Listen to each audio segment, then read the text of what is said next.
Hello, and welcome to the Fleeting Thoughts podcast with Joe Gray and Channing Cordwall. That's me. That's you. How are you, Channing? I'm good. Here for another round. How are you? How was your day off? It was great. I set my alarm clock for 11:30, and I woke up at 1:30 because I hit the snooze as many times as I could, and then just sort of went back to bed. And I just woke up when I felt like waking up. I was like, I'm going to get up at like 11, and I'm going to get so much stuff done. I'm going to be productive. And then I was like, nah, it's my day off. I'm going to sleep and enjoy my day off. And I still got a bunch of stuff done. So, and this was my, one of my big things to do today was to get this podcast in the bank so we could fulfill our every listener's desires and make them happy. But yeah, I had a good day. Good. And it sounds like you had goals. It seems like you set high expectation goals, and then these are the realistic goals that I'm going to achieve. So as long as you're achieving the realistic ones, I consider that a success. So that's good. Yeah, I made like a list of things to do, and as long as I get about half the things on the list done, I feel pretty good. I mean, I have to take some time to to just be off, to not beat off, to be off, to enjoy my day off. And I'm glad you clarified. I thought that was going in a different direction. I could see how you could be confused on that. But how was your day? It was good. Got up at 6 a.m. I was gonna say bright and early, but there is no sun at 6 a.m. It is fucking dark and bleak at 6 a.m. And ran for 2.5 miles roughly with my dog, and then went to work. I didn't bathe. I didn't bathe or anything. I just went right to work, sweaty and in my running clothes. Yeah. But I did that. I worked, and I'm here. Cool. Doing this with you. Right on. Fine, yeah. Good sir. Sweet. Well, thanks for being here. And so, what are we going to talk about? What's on the agenda? What is on the agenda? What do you want to talk about? We both went and saw Fury last. Was it Friday? No, we're gonna go Sunday. We're gonna go see a movie tomorrow. Yeah, tomorrow. John Wick. Heck yeah. John Wick. Yeah, that'll be great. I mean, it might be. I'm open-minded. I haven't seen really a negative thing about it yet, so I have good.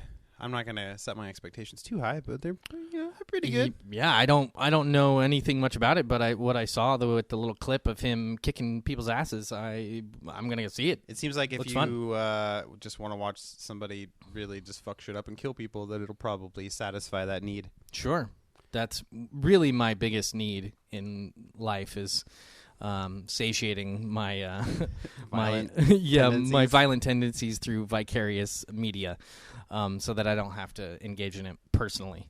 But yeah, no, we're gonna. We saw Fury. I think it was on like it was like Tuesday or Wednesday or something. I don't know. No, it was Sunday, I think, because I remember I got off like that afternoon and was home doing stuff, and then you text me to go see it, and I was like, yeah, let's do it. Yeah. So what did you think of Fury with Brad Pitt and a slew of other very high-paid actors? It was good. I liked it. It's very depressing. It's very dark, pretty gritty. I would say realistic if I lived during the World War II era and fought battles in World War II. Yeah. So I assume that it's realistic. It seemed like that was the kind of stuff that really happened. It was really good. I mean, it's more focused on the tank combat and what it was like to be in a Sherman tank, and the brotherhood and bonds that you develop in war, and interesting psychological aspects to it, like the kind of things that they did to each other. It's like they need each other to survive, but they're kind of dicks to each other at the same time. I mean, I guess it's like a sibling type thing where you love your brother or sister, but you're kind of a jerk to them just because they're around you all the time nagging you. But it was good. I liked it. It was better than I thought it was going to be. I kind of was hesitant to watch it through seeing the trailers and stuff. What'd you think? I thought it was great. I thought the cinematography and the writing and the acting were all top notch. The dialogue seemed realistic and different, especially considering each character had their own like time enough to display their character and their individual quirks and personalities. So you really got, each character kind of interjected at moments so that you got an idea of each character, which builds toward understanding the characters so that later you care more about them and what they're going through. And it definitely juxtaposed the kind of bonds that you get during wartime, which are, you're there to protect each other, and you're there, to be there for each other, and you kind of have to be, and you're going to survive based on that kind of bond that you create with those people, but you're not necessarily choosing to be there in that particular situation with those particular people. I mean, you chose to be in the military, but after that, you just sort of get told what to do. So I think there's a lot of contradictory stuff going on in what they portray, right? Which is they kind of act like kids who hate each other, like men. Men have that kind of thing where they pick on each other, and that's how they bond. They call each other names. They give each other shit. They physically abuse each other at certain points, which is kind of a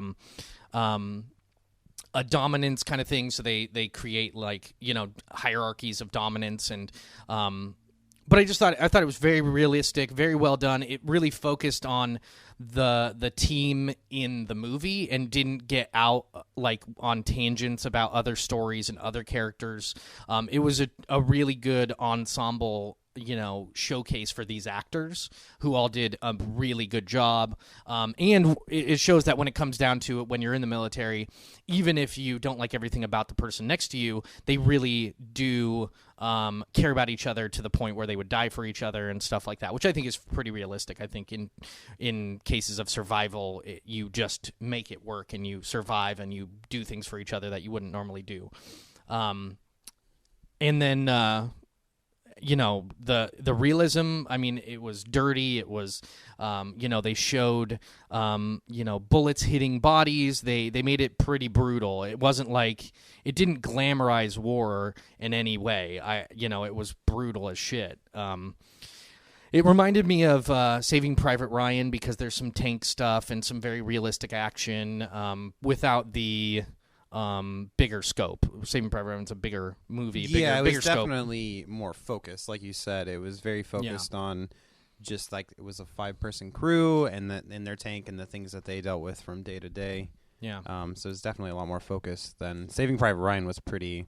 I mean, the first 45 minutes of that movie is this D-Day massacre, and then it carries on into the actual plot. They could almost cut the first 45 minutes of that movie off, and it would still have the same plot. It was just. Which is a fantastic movie. I'm not saying that was not a good thing to have. I just mean, I remember the first time I watched it, I was like, wait, when does is this the start of the movie? Or typically these prologue bits are just a little 5-minute setup and then it leads in, but that one was really long. The other thing that I thought was interesting about Fury was the kind of facades that people put up in situations like that. All these guys they've been through a lot of stuff together in battles, and they've seen people die, and people on their side have died, their friends and teammates. And it was just interesting to see that they act so tough around each other, but then there's those moments where they're just by themselves, and you see them, especially Brad Pitt's character. He's the captain of the tank. So he definitely has to portray the biggest amount of strength so that people will listen to him and follow him. And so it was interesting to see them act all tough and kind of shitty to each other. But then in the downtime when they're by themselves or maybe with just one other person, then you see who they really are and how scared that they really are.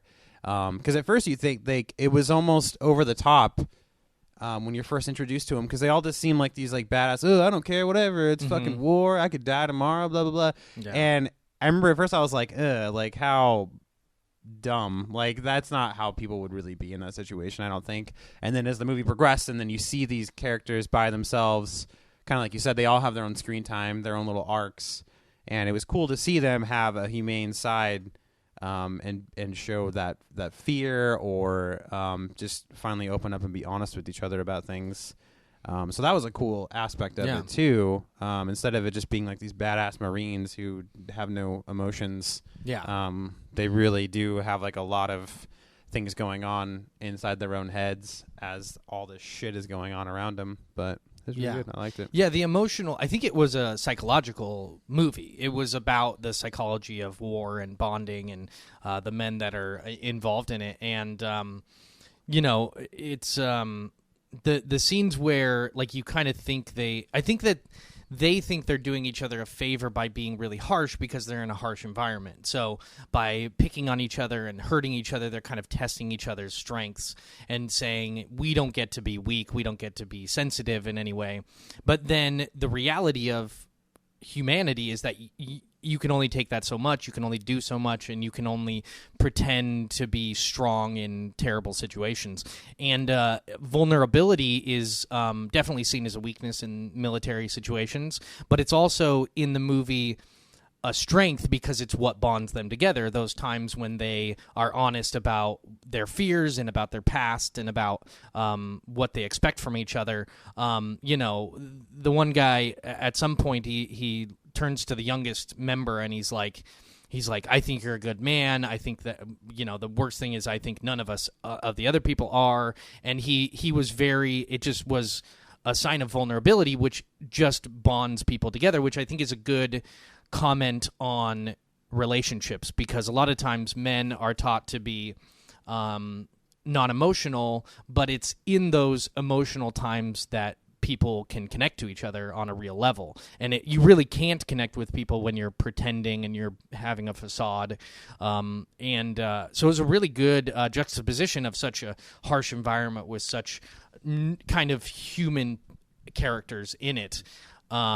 So I thought that was what I think is compelling about the movie. I don't think it would be compelling if they were all just always harsh. And then I was going to mention the character who is the kind of preacher character, Shia LaBeouf's character, and he's like crying 90% of the movie, like not even when he seems like there's nothing much going on, but he's like has tears rolling down his eyes all the time, which I think is a really cool character trait, because in that situation, at some point, like his character was kind of always pretty honest and emotional, and I liked that they had a character that was part of the team, really, really good. He was the gunner, so he probably had the hardest job, which was actually firing the cannon, and he does a great job. But it's just so back and forth as far as emotions and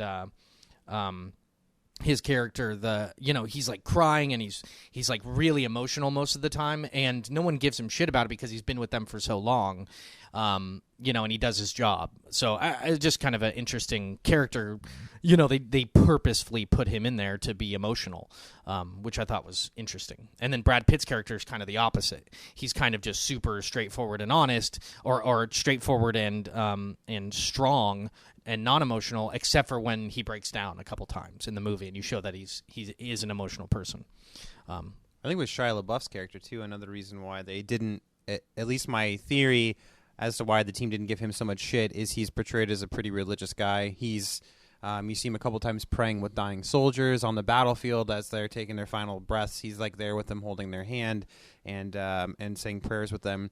So I feel like I could see the team not necessarily giving him shit because they just chalk it up to him being a religious guy, like, oh, he's killing people. You're not supposed to do that according to the Bible. And so I mean, I could be wrong. I felt like at first, like when I was watching the movie and him being emotional like that, I was like, I feel like it's just because he's portrayed as the religious guy who says prayers for everybody, and I don't know. It was interesting. And then there was also those little tidbits about them, how he's saying that they were like doing God's will still, even though they're just like killing people, which I thought was interesting. I don't know. I mean, that's a scary thought to think that God wants people to blow each other up, but that's like a whole other tangent you could go off on with that. But I mean, that was my theory for why I felt like they weren't so rough with him.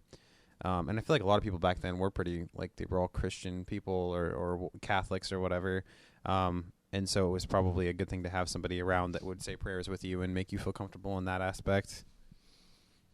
Yeah, I think that's pretty realistic. I think there's lots of people probably in war who probably lose a lot of their faith in religion because of how harsh war is, and God's not there for them at that point. And so, but at the same time, there's always deacons and preachers involved in military situations, and that was definitely a huge part of, the war was its righteousness in a lot of people's eyes.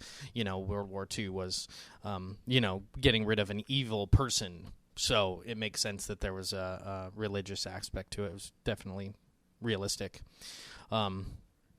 Hitler was also ordained, or like the Vatican, I'm pretty sure, like the Pope, like said Hitler was a good guy too. So they all kind of have their own religious justifications and religious backgrounds and believe that what they're doing is God's will, because God's not real.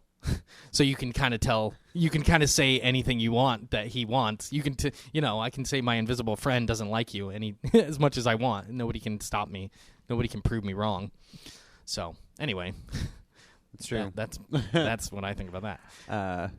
But yeah, definitely a good movie. Do we want to talk about another movie that we've seen lately? I like that one probably the most out of most of the movies I've watched. I haven't really seen anything new lately. I still need to watch Snowpiercer, and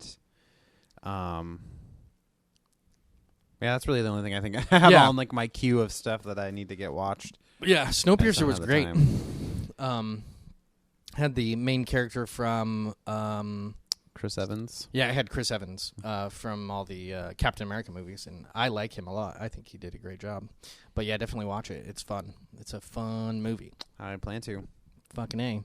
Do you want to talk about a couple of words that we can define and figure out? I was rooting around earlier and looking up interesting words that I could find. Cool. What is today's podcast going to be brought to us by? Brought to us by? Pick one of the ones on our lists.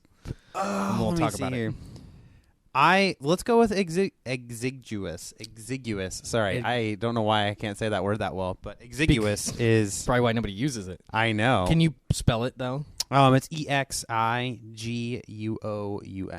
So I think it's exiguous is how it's pronounced. Yeah, I had to look at the pronunciation guide for that one because I was like, is it exiguous or exiguous or is it exiguous? Usually it is exiguous if I remember correctly. I didn't write down the pronunciation guide, but I'm pretty sure it's exiguous. But it means basically meager, small, or slender. So it's just certainly not a word that you see used. People would just say that person is small, not that person is exiguous. Yeah, I've never heard of that word, and it sounds cool. It sounds like a tree, like deciduous, but it's not. So I wonder what when would somebody use that? Is it like a medical term, or is it? Do you know if it's, or is it just like a literary? I think it's just a literary word. I mean, when I was looking at the history of it, they didn't really say that it was used in these specific circumstances. Like some words they spawned from like medical terminology, but this one didn't. It's just a synonym for small or slender. I think it's just one that's probably slipped through the cracks over the years, and now it's just not used at all. I wonder if it's used for people or if it's used for objects. I believe in the one of the examples they used it as a way to describe somebody's income.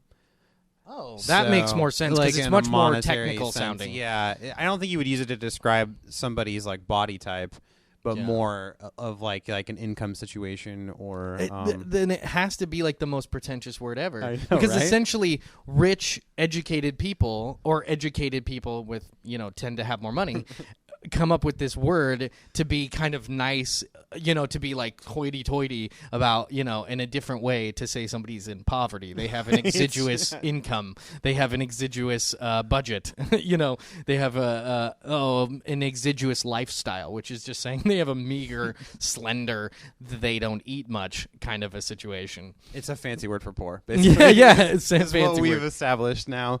That's hilarious, yeah. Oh, I thought it was poor exiguous people. No. Ew. And they want me to be taxed more. That's bullshit. Oh, I provide them with so many opportunities to extend their exiguous lifestyle. 99%, 1%. Yeah. Who cares? I didn't come in. Sorry, I'm going German with it. I didn't come here to do the math. I don't full care. circle World War II now. Yeah, I have so much money. I don't need to do math about it. It doesn't matter. That's a good word. That's cool. Let's talk about the one that I wanted to talk about. Yeah, definitely. Because fuck you. Well, I feel like it's fair. We each pick one. A little back and forth 50-50 here. Obviously fair. Yeah. No, we're just, going to talk about what I want to talk about. Mine was acquiesce. Not to be confused with acquiesce, like I mixed up earlier. Yeah. With spellings this week. Well, they're very similar words, very similarly spelled. Well, actually, they're totally differently spelled, but I know similarly the spelling pronounced. blew me away when I spelled it when you asked me what I thought it was spelled. Yeah. And I just spelled a different word that sounds exactly the same almost. Yeah. Acquiesce is pertaining to liquid, like water. You have an aqueous road, I guess. And then acquiesce is ACQUIESCE.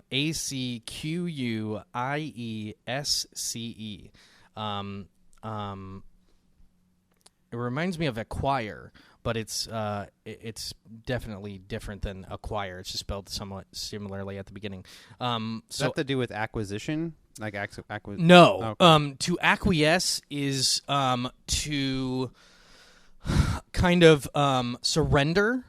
I'm going to look up the actual definition here real quick, but it's essentially like I've heard it like to acquiesce to defeat, which is kind of to surrender prior to you actually needing to. So it's like you just kind of give up.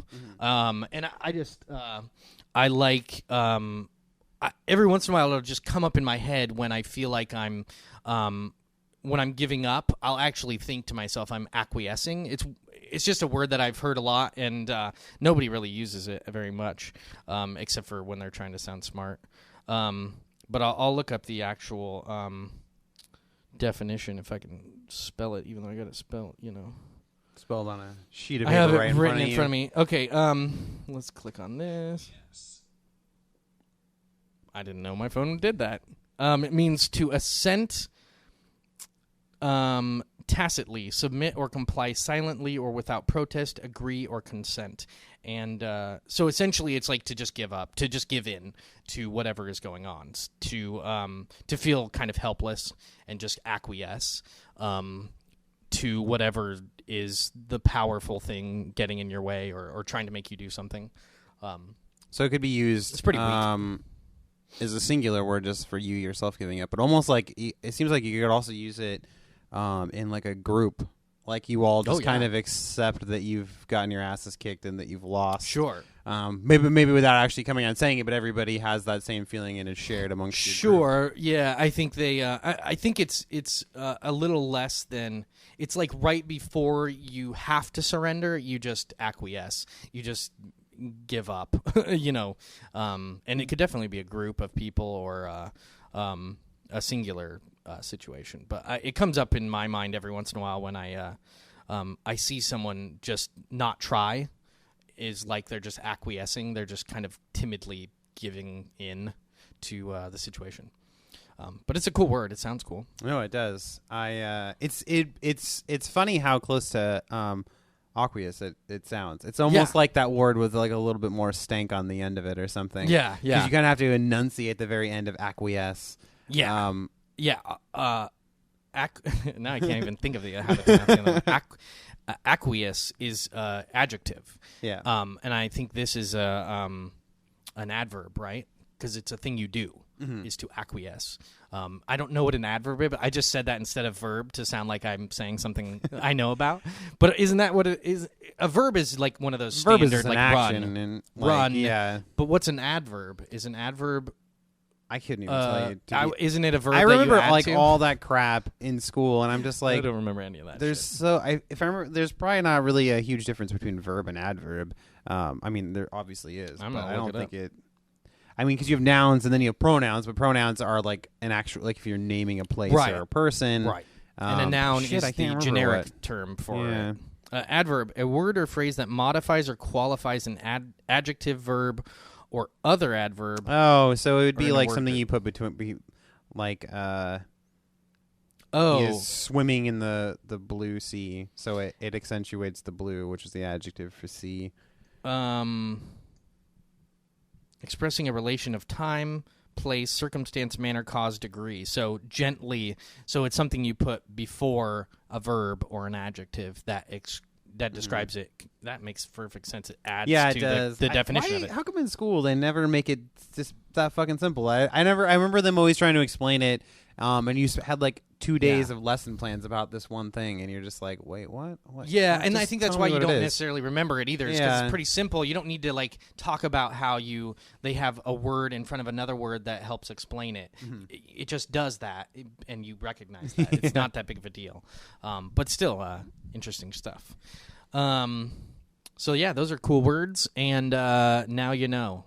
Now that should be the segment now words that you now know. Yeah, and the more you know, the more you forget. I hope that at least one person who listens to this just goes out and uses those words in their day-to-day life now. They're just like, I fucking learned 2 new words today. If we can affect the life of one individual with our defining of ridiculous words, then I think our job is done. I think I already feel acquiesce about that. Yeah, like it's not going to happen. Wait, I just really wanted to use that word. I don't really. Yeah, I don't think you did that right. I'm skeptical. I'm already giving up on the fact that we might change the life of one individual. I doubt it. But we could try. Anyway, try real hard. Let's move on to the next topic of discussion. What did we want to talk about? Do you want to talk about The Walking Dead, or I'm going to watch the second episode here pretty soon, or we could go into the military-industrial complex and the government. Might be more. You love government. You know what? Another word would be the word substantive, because if we talk about the government, it'd be more substantive. Oh. Do you know what that means? No. Just has more substance. Oh, okay. Yeah. I was going to assume it had something to do with substance just because like it's of more its meaningful. similarities in Not prefix usage. Yeah. Talking about The Walking Dead is pretty fucking important. It kind of is. I feel like we can only talk about the season premiere just because you haven't watched the last episode that just aired Sunday. Yeah, I'm a little behind on that. I got to watch the next episode. No. But the season premiere was fucking good. It was the first episode that I've genuinely enjoyed from that show in like 3 years almost.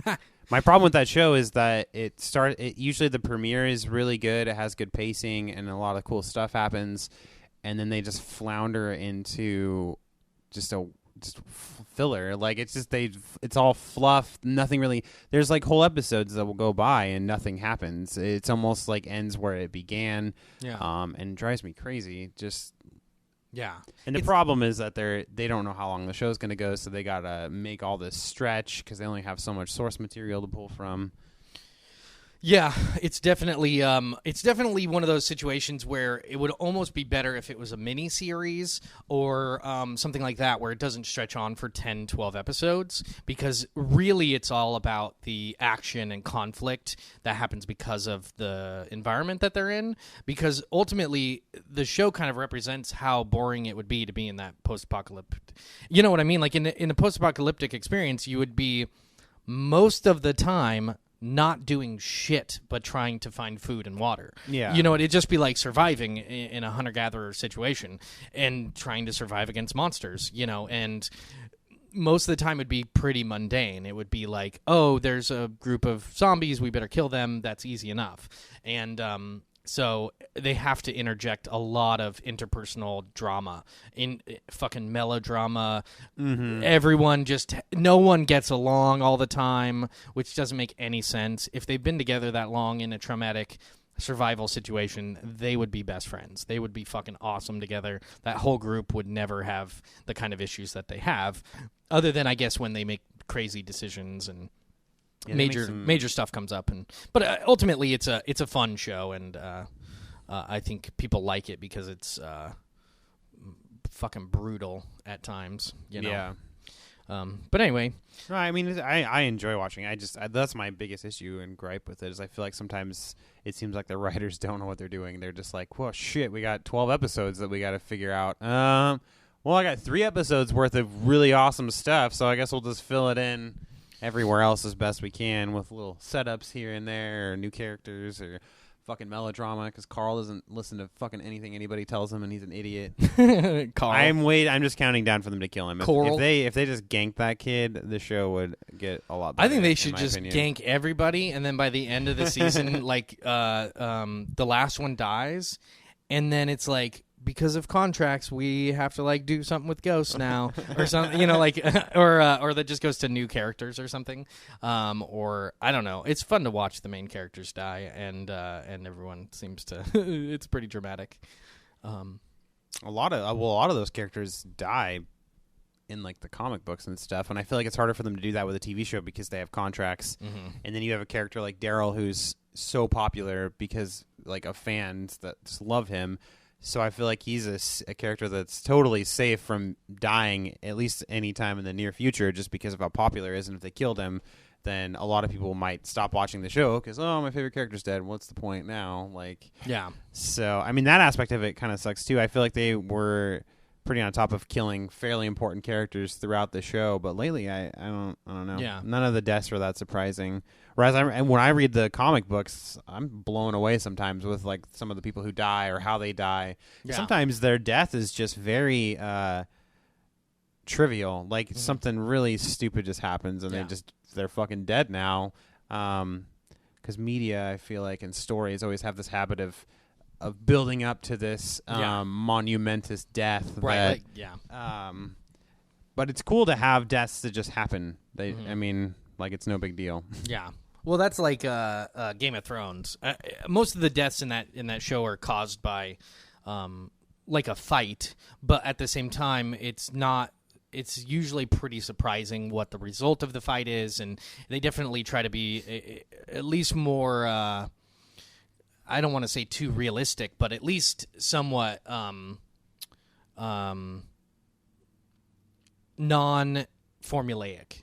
Where it's a little bit more based on the books, I think, with those shows, and they all of a sudden somebody will just like fucking fall off a horse and they fucking break their leg, and then that leads to fucking this and that and gangrene. Yeah, I don't know. It seems like they get away with a lot more main character deaths. They have a lot of characters. I think that's why so they can get away with it. So is they have so many characters in that show. Yeah. Whereas Walking Dead, for example, they have maybe a dozen main characters, and so you have to. Yeah. You can't just start killing people off left and right, otherwise you don't have any characters that people care about at all. No show at that point. Cool. Let's talk about something else. What do you want to talk about? Fire it away. Let's talk about the war stuff. You wanted to talk about that? Yeah. Well, I mean, I figured we watched Fury. War's been on my mind a little bit lately. What has been on your mind about war? I don't know. How sad Are you thinking about joining? No. Gosh, joining up? Serving your country? No, that's terrifying to me. I don't. Yeah.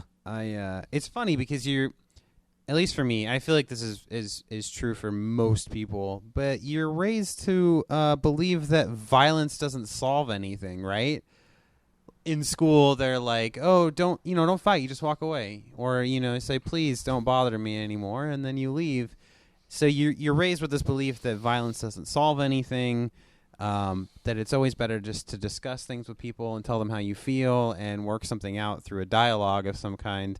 And then you have the military, which seems, I'm sure that they obviously probably try to approach things in a peaceful manner at first, but then eventually, as it has happened countless times throughout all of history, culminates in a bunch of bloodshed of millions of people. I don't know. It's almost like we try to raise kids to not be violent against their own nature, I guess. That's interesting. Yeah, I don't know. I think that most kids are not raised to believe that violence doesn't solve things. I think most kids are raised with violence and are raised to believe that violence is how you solve problems. Were you spanked as a kid? Oh, yeah, definitely. So then your parents solved the problem of your misbehavior with violence. So we aren't raised to believe that violence is not the answer. We're told that we shouldn't hit each other and that we shouldn't hit our parents, but then they hit us, and so that's what we learn. We don't learn. I think we're definitely live in a contradictory society where we believe that it's, better to turn the other cheek or your parents say don't hit your brother, but then they hit you for hitting they hit you, for not doing your homework or something. Even if it's just spanking up until a certain age, it's still violent. And I think the more violence that you have in your early childhood and growing up, the more likely you are to utilize that as a strategy to solve problems. And then you also have violence in schools, where a lot of schools, at least up until more recently, were hitting and would legally be able to spank children and use paddles and things. And then churches, Catholic churches are well known for their violent nuns, because women are just as prone to using violence as men in childhood. Actually, women hit more kids than anybody because they're there with them. They raise the kids. And if you believe spanking is a proper way to do that, then you hit your kid. So violence is just culture. Violence is culture. Yeah. Our culture is just all toward violence. Violence is much more acceptable and appreciated and used as a problem-solving mechanism than talking it out and negotiation and peaceful things. And so that leads to, people justifying their behavior, their violent behavior, through the right and wrong. It's right for me to use violence on you because you did something wrong, even though violence is wrong. So it's kind of it's a bit difficult to justify violence more morally, because you're using morality and ethics to use violence, but I don't think violence is moral. So to me, that's a huge contradiction. You can't be moral and violent at the same time, if you believe that. So then you have the military, which is just an outlet for fucking psychopaths and for people who want to be violent. And it's a totally legal way for people to get money and to legally kill other people. So, and I think, that's not the way we think about it. We think of it as like some noble occupation or something, but if you go into the military, it doesn't matter what branch and it doesn't matter what position you want to get into. The ultimate goal is to use power, force, and violence against another group of people for the sake of your own well-being, for the sake of your country or whatever, for money mostly. Right? It has to be for money. The only reason we're in wars is for power, money, resources, stuff like that. And so we just, if we have a nation that is developing violent children that are going to grow up into violent adults, then we'll always have a force for violence in the military. We'll always have people to recruit. You know what I mean? Mm-hmm. So there's no reason for the government to implement, major peaceful parenting legislation, because it would lead to like nice kids that don't hurt each other and talk and share and get along better. And they'd be like, go to war? What the fuck are you talking about? And then all of a sudden we'd have to have drafts if we want to be in these major wars, which is going to cause a lot of upheaval in the society. People don't like drafts. And so if they can get you to do it willingly, it's a lot more effective. So I think that's mostly the nature of it, is just a huge cycle of violence in childhood, violence in adulthood, and then wars are the mechanism for governments to pillage and kill and steal from other groups of people and their own citizenry, if they use their military against their own citizenry, which happens all the time. The tricky thing that when I have discussions about war or whatever, I don't support war or violence at all. Mm-hmm. There's no reason why we should be murdering other people to prove a point or to gain power or anything, really. But the argument that people always bring up, and it's a tough one, I feel like, to really tackle head on, is using World War II, for example. Mm-hmm. Like America didn't really, we got so much shitty things happen from World War I that nobody wanted to be a part of World War II. Mm-hmm. And so America stayed out of it, and then the Japanese bombed Pearl Harbor. And at that point, I mean, obviously everybody's like, oh, revenge, like, let's join the military, let's go over there and exact revenge. And so that brings me to the argument of, well, what are we supposed to do if you have a peaceful society and you don't believe in war? Then what are you supposed to do when another country attacks you like that? Because if you just turn the other cheek, then they're just going to come in and dominate you or take over your country. Sure. So it's almost like you have to retaliate with violence. Otherwise, I mean, I guess you could try peaceful negotiations, but depending on, I mean, if that person just attacked you outright with violence without approaching you with civil conversations, then they're probably not going to want to even talk to you after they bomb the shit out of you. And so it becomes an interesting dilemma, because it's like, I would never want to fight in a war. I don't want war to exist. Violence is terrible. But at the same time, if you're being attacked and they're not going to stop, then really it seems like the only way you could retaliate is with war. Sure. In fighting back to defend yourself and your family, which in that case, it seems justifiable, but then it just becomes another cycle of violence. Sure. There's a definite issue with revenge or with retaliation or even with self-defense causing more issues.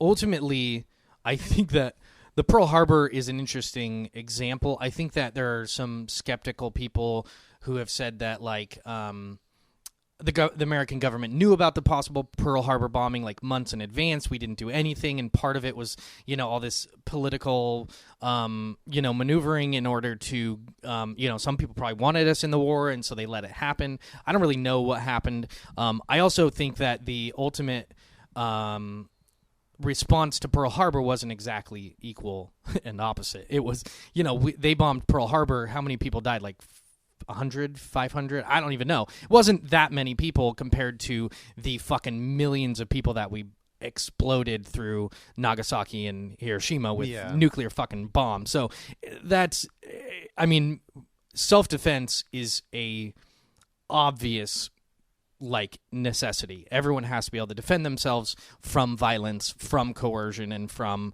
abuse. And so if we're going to live in a peaceful society in a particular geographic region like America, then you would want to put money into self-defense. That's that's no big deal. So that would involve both getting information about possible attacks, getting information about different things, and then you would want to do your best to stop those from happening, which would just be to not engage in aggressive things overseas that would allow another country to attack you, right? So you don't fight an ally because their ally might attack us.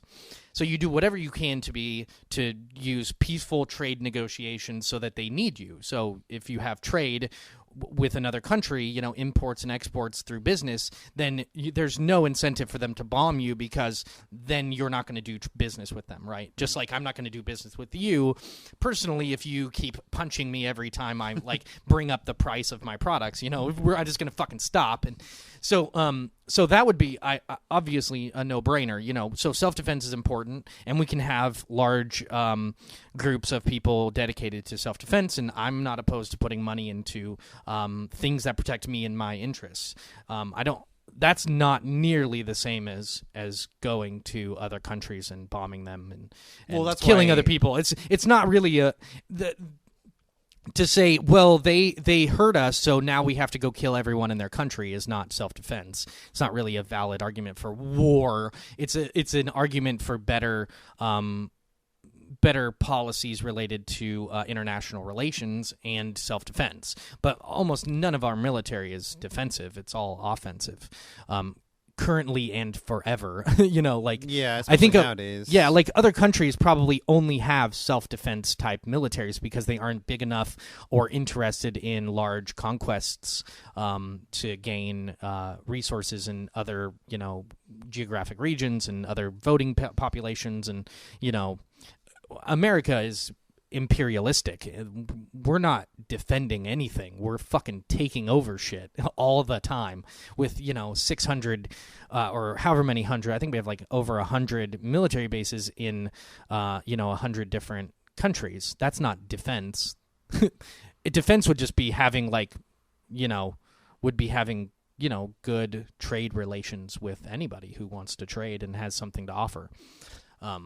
So yeah, it's I mean, there's then what happens is then it gives the government a reason to prop up fake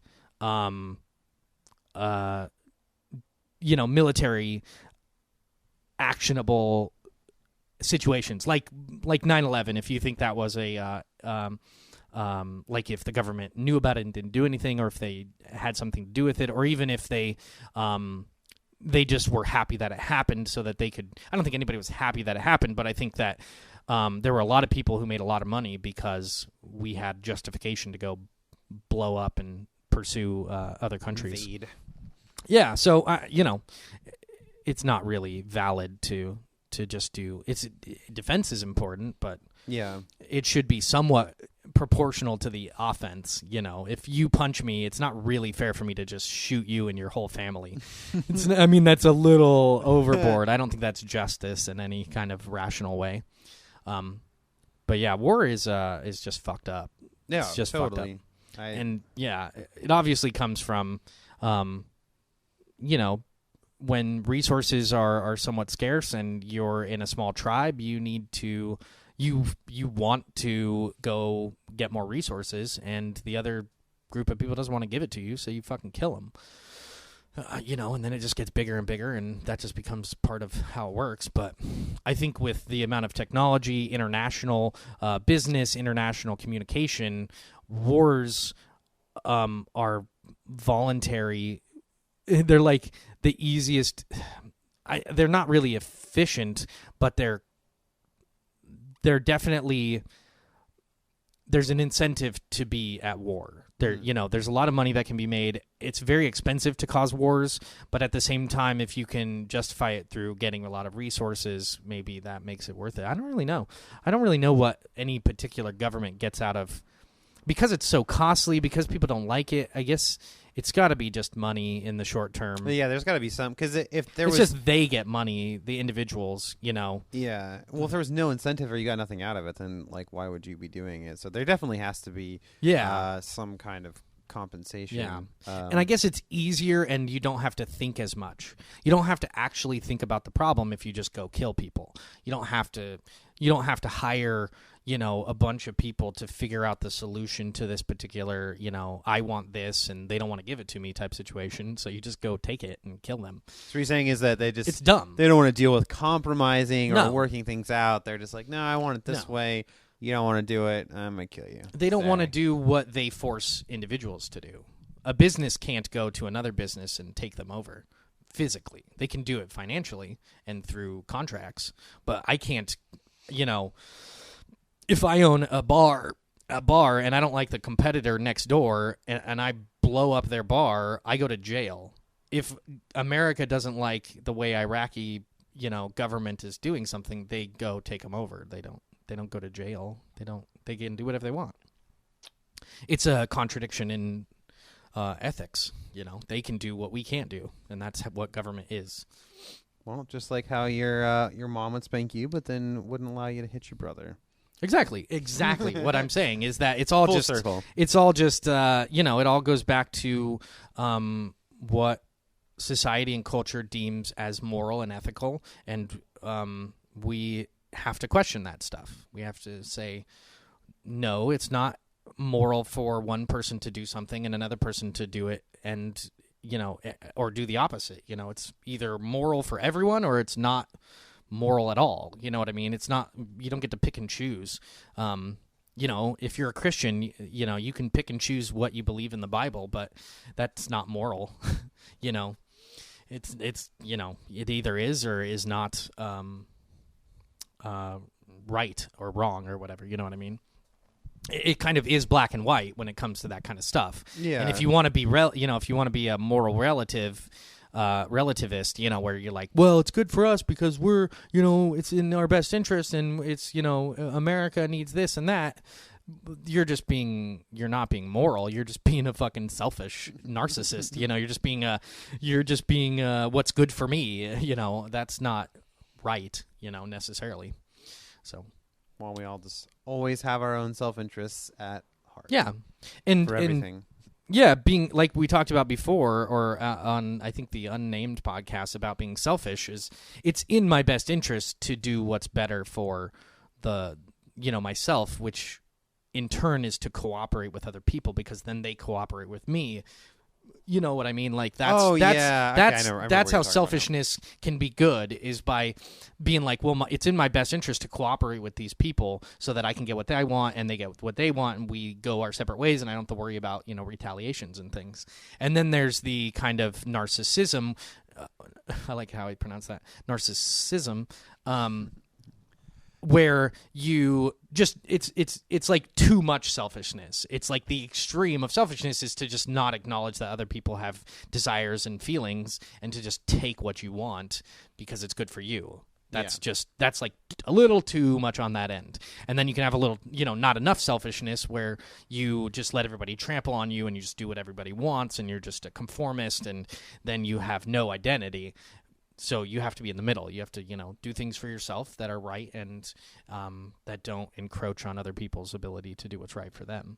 Well, I think that just about every decision or action you make is always selfish in some regard, because if it's doing nothing but if it has nothing but negative consequences for you, then you're probably not going to do it. Like, unless you've been taught your whole life to be stepped on, unless your whole life you've never had a voice, you've never had your needs met, you've never been able to change your environment. You've always been just like, you have to do this, you're going to do that, you're going to do this, you're going to do that. And after years and years of that, you just become that kind of slave. And I think that's what a lot of people are. A lot of people really are. They're either way too selfish or they're just not selfish enough, and you just have to be right in the middle where you think that you have your self-esteem and your worth makes it so that you make decisions that are good for your life, but you don't forget that other people are doing the same thing, that they should be doing what's good for their life. And but yeah, I think that ultimately, let's say you are being trampled on, you're still looking out for your own needs, because the way that you're helping yourself is to not have needs, right? So you're just surviving at that point. You're just doing what you think is going to allow you to live to another day or another week, which is to just cower and do what everybody wants. Yeah, exactly. That's what I mean. Like, it is everything still is for selfish you. on a level. It's just a little too much for everyone else as well. It's not exactly. I don't think it's good. I don't think it's good for other people to not, to just negate their own needs, for the sake of other people. That's not a good thing. That's not a virtue to be completely selfless and self-erasing. Because why would you want? If that's right, then it would mean that it's right for someone to want you to do that. Mm-hmm. How could it be right for me to want you to not have needs? That doesn't make any fucking sense. Double standards, man. Yeah, it's inconsistent, and consistency is important. So it just boils down to balance. When it comes to that kind of stuff, yeah. Yeah, well, I mean, it's just I think that people a lot these days don't just take that extra few seconds to really think about what they're doing. In weigh the consequences and the benefits. And I feel like that, like, balancing it like a selfish act kind of comes down to that. It's like, I want to do this because it benefits me in these ways. But it may like ruin this person's day or something. And then you have to decide how important that is for you as an individual. Yeah. And so I think that there's just a big problem that people have with trying to decide whether that selfish act is good for everybody for the most part and just more beneficial for them, or if it's just awesome for them and just super shitty for everybody else around them. And some people, I think, are good at gauging that, and other people either don't care or they can't think past all the consequences of the action that they're about to take. Yeah. Well, I think people who don't have a strong moral, philosophical standard do what they can get away with, because it benefits them. It's, everybody wants more than the world will give them. And if you can get away with lying and cheating and stealing and, it's then people do that because they aren't basing their actions on moral principles. They're basing it on selfish and kind of singular survival techniques, just what can they get away with if and a lot of people don't necessarily have empathy, and so they don't really see other people as the same as them, and so they do things that are that hurt other people, and they don't realize it. They don't really see it. Mm-hmm. They don't feel it. They don't recognize that that's important. That they don't see the other person in the same way that they see themselves. So you have to have a lot of empathy before you start to really care about other people's feelings. And then you start looking at your actions as having effects on them. And a lot of people just don't grow up with a lot of that kind of empathy and cooperation, and so they take advantage of whatever they can, and they end up either benefiting or getting caught or whatever, and then they readjust their behavior to see what they can get away with next. And get all apologetic. Yeah. I didn't mean to do that. I'm so sorry. Yeah, they can totally, do that. Yeah. You totally. If you were sorry, you wouldn't have done it in the first place. Like, you're sorry you got caught. Yeah, exactly. It's like I read an article that talked about dogs don't feel regret. They don't regret anything that they do. You think that they feel regret when they get in trouble, but no, they're just upset because you're yelling at them and they're in trouble for something. But it's not like, oh, I didn't mean to eat the cupcakes off the counter. It's really, no, I wanted to eat those fucking cupcakes. I'm just bummed out because you're yelling at me about it now, and I'm in trouble, and I'm trying to appease you so that you don't hit me or put me outside or whatever. Yeah, it's just that's true for a lot of people. Yeah. They don't really regret it. They're just bummed out that they got caught, and if they pretend or put on the facade that they do regret the things that they've done, then people go easy on them or let them get away with it. Dogs are cool. I don't know. Yeah, no, dogs are cool. But I think that it's interesting that you bring up dogs, because I think a lot of people personify animals and act like they're like, oh, poor little Poof Poof was sad the other day. Like dogs have an emotional range, I think, but it's not like ours, and there's no way for us to really understand it.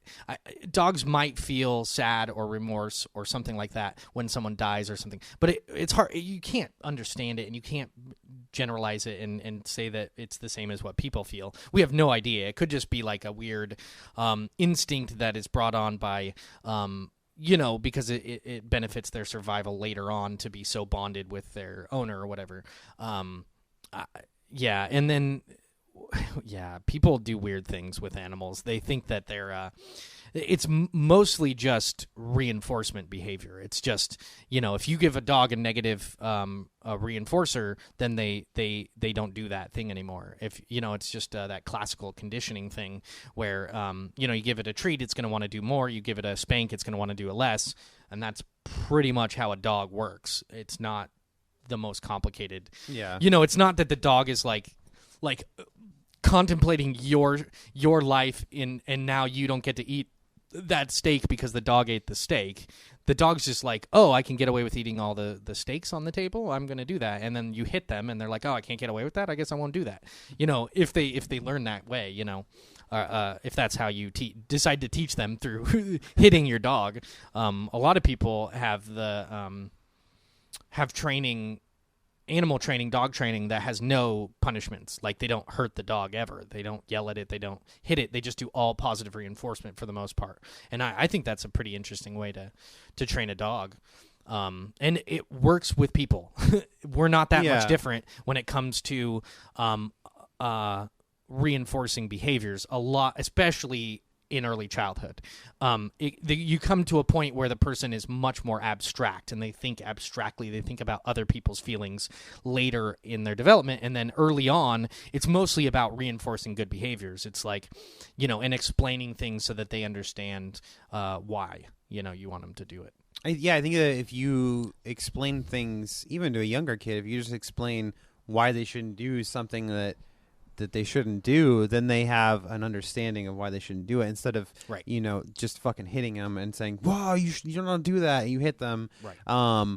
Then they're just like, "Okay, I'm not going to do that," but I don't know why. I'm not going to do it anymore, so I don't get hit again. Right.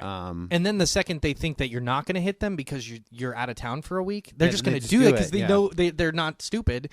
So yeah, explaining the whys is the hardest part of, I would imagine, of having kids is really getting them to understand why they need to do things that they don't understand, that, like why they would need to brush their teeth or why they would need to, not cross the road whenever they want. I think you can easily explain that stuff to them in a way that they'll understand when they're old enough to understand language. Yeah. And up until that point, they're just a fucking little animal thing that you got to take care of until they get smart enough that you can actually start, but even up till that point, you don't want to be hitting them. You don't want to be like, I don't like the idea that babies don't remember things. They don't have verbal. Most of our memory is through communication, but you remember things in your head. Your body remembers things. Your neurons, your spinal cord, your muscles, they all learn things, and you remember them, and that gets carried on and added to later life, and then eventually you become verbal, and then you have a way to, or actually not verbal, just you create a language, and then you can start communicating, and your memories get connected with the language. But we have memories that are not language based, and I think that that's important. Is from the second the nervous system is starting to develop in the uterus, they are starting to interact with the environment and starting to develop as a individual. Even though they're in someone else. Well, I think that's when you start creating things on a subconscious level that you may not remember, but your body may react, or it may make you just feel a certain way. Yeah. Without really knowing why, and that could stem from things happening to you, negative and or positive, while you were a baby, before you can really remember things. Because a baby wants to survive just like anything else, and it does that through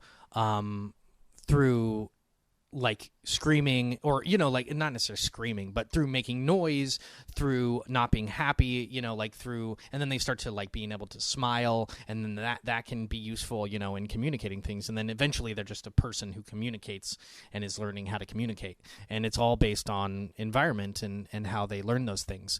And definitely subconscious stuff is super, super hard to know about, but is obviously an issue and a factor. And we're taking in way more information subconsciously than consciously, and it definitely comes through in our instincts and our emotions, and in our like dreams, and the way that we react to things when we don't know why we did what we did. It's because our bodies have created that model in us, and we didn't do it. We didn't do it on purpose, on our for ourselves, consciously. Blah blah blah. You know what I'm saying? I got it. I got what she's saying. But yeah, very interesting topics for sure.